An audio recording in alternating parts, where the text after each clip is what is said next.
સ્વાગત છે મારા કિચનમાં। આજે હું તમારી સાથે શેર કરીશ ભરેલા રીંગણા બટેટાના શાકની રેસીપી। આમ તો બધા જ બનાવતા જ હોય છે પોતાના ઘરે, પણ આજે હું તમને મારી સ્ટાઇલથી કેવી રીતે બનાવવા એ બતાવીશ। અને એની પહેલાં તમને એક વિનંતી કે જો તમે હજી સુધી મારી ચેનલને સબસ્ક્રાઈબ ના કરી હોય તો પ્લીઝ સબસ્ક્રાઈબ કરી દેજો અને બાજુમાં રહેલા બેલ બટનને પ્રેસ કરી દેજો, જેથી તમને નવી રેસીપીઓનું નોટિફિકેશન મળતું રહે। તો ચલો રીંગણા બટેટાના ભરેલા શાકને બનાવવા માટે સૌથી પહેલાં એમાં ભરવા માટેનો મસાલો બનાવી લઈએ। તો મસાલો બનાવવા માટે એક મિક્સર જારની અંદર મેં 1 વાટકો જેટલા આવી રીતે ગાંઠિયાનો ક્રશ કરી લીધા હતા। અધકચરો પાવડર બનાવી લીધો છે અને ગાંઠિયા બની જાય પછી એ જ મિક્સર જારની અંદર 2 ચમચી શિંગદાણા અને 2 ચમચી તલ લઈ લેશું, 1 ચમચી જેટલા વરિયાળી લઈ લઈશું અને અડધી ચમચી જેટલું આપણે જીરું એડ કરી દઈશું। હવે આનો આપણે અધકચરા ક્રશ કરી લઈશું અને બહુ સ્મૂથ પણ નહીં એવો આપણે પાવડર બનાવી લઈશું। એ બની જાય પછી એ જ મિક્સર જારની અંદર 6 થી 7 લસણની કળી એડ કરી દઈશું, 1 ઇંચ આદુનો ટુકડો અને 2 મેં અહીંયા લાલ મરચાં લઈ એને આવી રીતે કટકા કરી આપણે આની પણ એક સરસ એવી પેસ્ટ બનાવી લઈશું।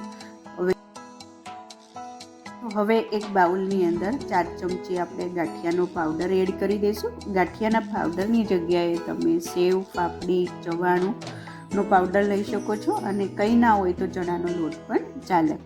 હવે 4 ચમચી ભરીને આપણે જે શીંગ, તલ અને વરિયાળીનો પાવડર બનાવ્યો હતો એ એડ કરી દઈશું। 2 ચમચી જેટલું આપણે આદુ, મરચાં અને લસણની પેસ્ટ બનાવી હતી એ એડ કરી દઈશું। 1 ચમચી ધાણા જીરું પાવડર, અડધી ચમચી હિંગ, 1 ચમચી ગરમ મસાલો, 1 ચમચી લાલ મરચું પાવડર, અડધી ચમચી હળદર પાવડર એડ કરી દઈશું। સ્વાદ પ્રમાણે મીઠું એડ કરી દઈશું અને અડધો વાટકો જેટલા ઝીણા સમારેલી કોથમીર એડ કરી દઈશું। 2 ચમચી જેટલું લીલું ઝીણું સમારેલું લસણ એડ કરી દઈશું। સ્વાદ પ્રમાણે ગોળ પણ એડ કરશું, 1 ચમચી ગોળ એડ કર્યો છે, ગોળની જગ્યાએ ખાંડ પણ લઈ શકો છો। 1 ચમચી તેલ એડ કરી દઈશું અને 1 મીડિયમ સાઇઝનું લીંબુ લઈ એ આપણે નીચવી દઈશું। તો ફ્રેન્ડ્સ બધા જ મસાલાને સરખી રીતે મિક્સ કરી દઈશું અને એક સરસ મજાનું રીંગણા બટેટાની અંદર ભરી શકાય એવું આપણે સ્ટફિંગ રેડી કરી દઈશું। તો ફ્રેન્ડ્સ તમે જોઈ શકો છો કે મસાલો છે એકદમ પરફેક્ટ રીતે બની ગયો છે। હવે આપણે આને રીંગણા બટેટાની અંદર ભરવા માટે રેડી છે। તો હવે 500 ગ્રામ જેટલા મેં નાના રીંગણ લીધા છે, એને ધોઈ આવી રીતે કટ કરી લીધા છે। રીંગણ છે એ સરખી રીતે મસાલો ભરાય એવી રીતે કટ કરવાના છે। સેમ રીતે 5 થી 6 નાના બટેટા છાલ હોતા જ લઈ લીધા છે। આવી રીતે એક ભાગની ઉપર 2 કટ લગાડી 4 ભાગ કરી લેશું એટલે મસાલો છે એ સરખી રીતે બટેટાની અંદર ભરી શકાય। રીંગણા અને બટેટા સરસ રીતે કટ થઈ ગયા છે। હવે એની અંદર આપણે મસાલો ભરી દઈએ।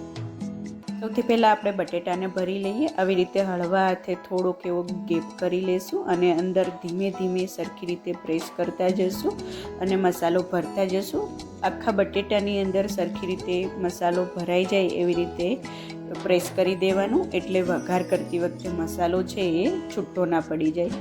બટેટા ભરાઈ ગયા છે। હવે સેમ રીતે આપણે રીંગણને પણ ભરી લેશું। તો આવી રીતે 4 ભાગવાળા કટ કરીને રીંગણ રેડી રાખ્યા છે, એમાં હળવા હાથે આપણે ધીમે ધીમે મસાલાને પ્રેસ કરતા જશું અને બધા જ રીંગણને આપણે એક સરખી રીતે રેડી કરી દઈશું। હવે વઘાર કરી લઈએ। એક કુકરની અંદર 2 ચમચી તેલ એડ કરી દઈશું, અડધી ચમચી રાઈ એડ કરશું, અડધી ચમચી જીરું અને 1/4 ટીસ્પૂન જેટલી હિંગ એડ કરી અને બટેટાને આપણે એડ કરી દઈશું। જે આપણે મસાલો ભરીને રેડી રાખ્યા હતા એ બટેટા એડ કરી દઈશું અને 2 થી 3 મિનિટ આપણે બટેટાને ચડવા દઈશું, કેમ કે રીંગણ કરતાં બટેટાને ચડતા વાર લાગે એટલે 2-3 મિનિટ તેલમાં સરખી રીતે બટેટાને સતળાવા દઈશું।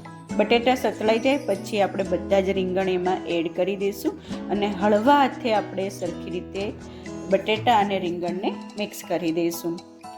વધારે પડતું હલાવવાનું નથી, નહીંતર મસાલો છે એ રીંગણમાંથી છૂટો પડી જશે। હવે છેલ્લે 2 મીડિયમ સાઇઝના ટમાટરની પ્યુરી કરીને એડ કરી દઈશું અને 1 ચમચી જેટલો જે આપણે રીંગણમાં ભરવા માટેનો મસાલો બનાવ્યો હતો એ વધ્યો હતો એ પણ એડ કરી દઈશું।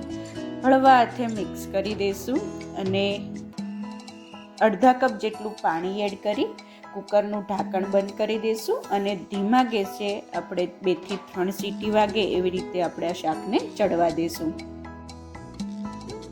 2 થી 3 સીટી થઈ જાય પછી ગેસને બંધ કરી અને કુકરમાંથી હવા નીકળી જાય ત્યાં સુધી રાહ જોઈશું. પછી કુકરનું ઢાંકણ ખોલી હળવા હાથે ચેક કરી લઈશું. રીંગણ અને બટેટા સરખી રીતે ચડી ગયા છે. સરસ મજાની સુગંધ આવી રહી છે.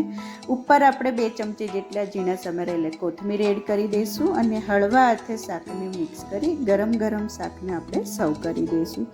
તો ફ્રેન્ડ્સ, આવી રીતે જો તમે રીંગણ બટેટાનું શાક બનાવશો તો ખૂબ જ ટેસ્ટી એવું બનશે. મસાલો જ ખૂબ જ ઇમ્પોર્ટન્ટ છે. ખૂબ જ ટેસ્ટી એવું શાક બને છે. ખૂબ જ સરસ એવી સુગંધ આવી રહી છે. તો ફ્રેન્ડ્સ, આ ભરેલા રીંગણ બટેટાના શાકને તમે બાજરાના રોટલા, રોટલી કે ભાખરી સાથે સર્વ કરી શકો છો. અને જો શિયાળામાં આવી રીતે ગરમ ગરમ ભરેલા શાક મળી જાય તો ખાવાની તો ખૂબ મજા પડી જાય. તો ફ્રેન્ડ્સ, તમને આ ભરેલા રીંગણ બટેટાના શાકની રેસીપી કેવી લાગી મને ચોક્કસથી જણાવજો. અને જો તમને આ રેસીપી પસંદ આવી હોય તો પ્લીઝ લાઇક કરજો, તમારા ફ્રેન્ડ્સ અને ફેમિલી સાથે શેર કરજો અને સબસ્ક્રાઈબ કરી બાજુમાં રહેલા બેલ બટનને પ્રેસ કરી દેજો, જેથી તમને મારી નવી નવી રેસીપીઓનું નોટિફિકેશન મળતું રહે. Thank you for watching. ફરીથી મળીએ એક નવી રેસીપી સાથે. ત્યાં સુધી બાય બાય.